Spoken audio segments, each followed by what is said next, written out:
Dans cette capsule, nous allons voir un des trois modes de représentation en probabilité que nous apprenons au secondaire, c'est-à-dire la grille.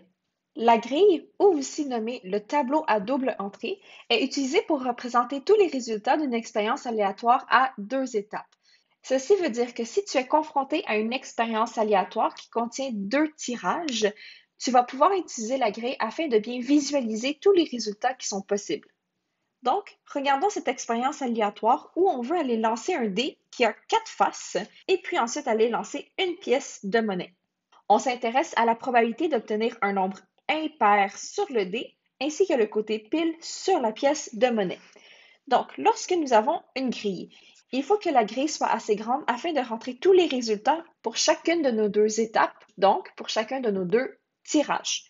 Alors, si on regarde bien, le premier tirage, lorsque je veux lancer un dé à quatre faces, eh bien, les résultats possibles lorsque je lance ce dé seraient d'obtenir soit le nombre 1, le nombre 2, le nombre 3 ou le nombre 4.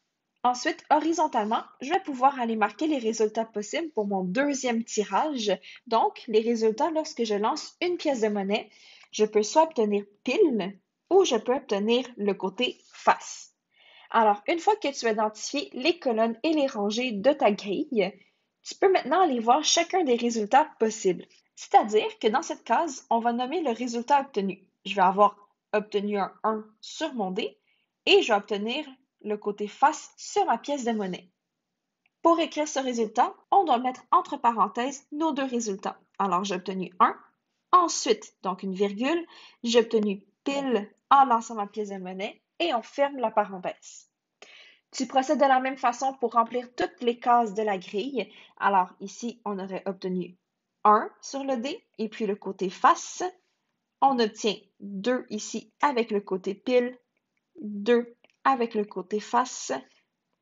Et on continue comme ça jusqu'à temps que nous ayons rempli toutes les cases de la grille. Une fois que la grille est remplie, nous avons maintenant tous les 8 combinaisons possibles dans notre expérience aléatoire.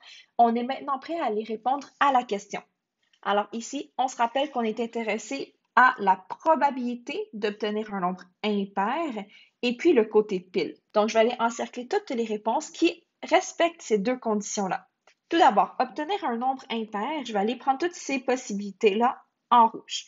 Donc, je pourrais obtenir un nombre impair ici, si j'obtiens le nombre 1, ou si j'obtiens le nombre 3. Ça, c'est la première condition qui est respectée.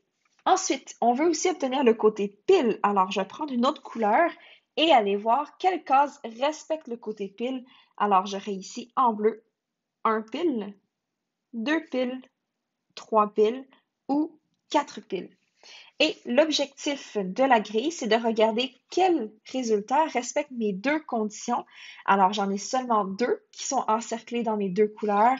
J'aurai un pile, c'est dans le nombre impair et on obtient le côté pile, et 3 piles, qui est aussi un nombre impair, ainsi que le côté pile. Ainsi, afin d'écrire notre réponse, on va indiquer que la probabilité d'obtenir un nombre impair et le côté pile, on peut l'écrire en mots dans une parenthèse, est égal. Et je vous rappelle que pour calculer une probabilité, le numérateur, c'est le nombre de résultats favorables, donc ce qui nous fait gagner. Ici, nous en avons 1, 2 qui sont des combinaisons gagnantes sur un total de 8 résultats. Alors, nous avons 2/8 de chance d'obtenir un nombre impair et le côté pile. Bien évidemment, on se souvient qu'on doit toujours aller simplifier une fraction. Alors, ceci est l'équivalent de 1 quart.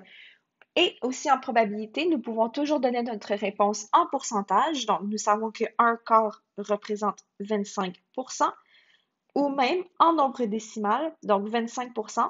En nombre décimal, c'est 0,25. Ainsi, nous avons 3 réponses possibles afin de répondre à la question. Et voilà, vous savez maintenant comment aller remplir une grille en probabilité. Merci.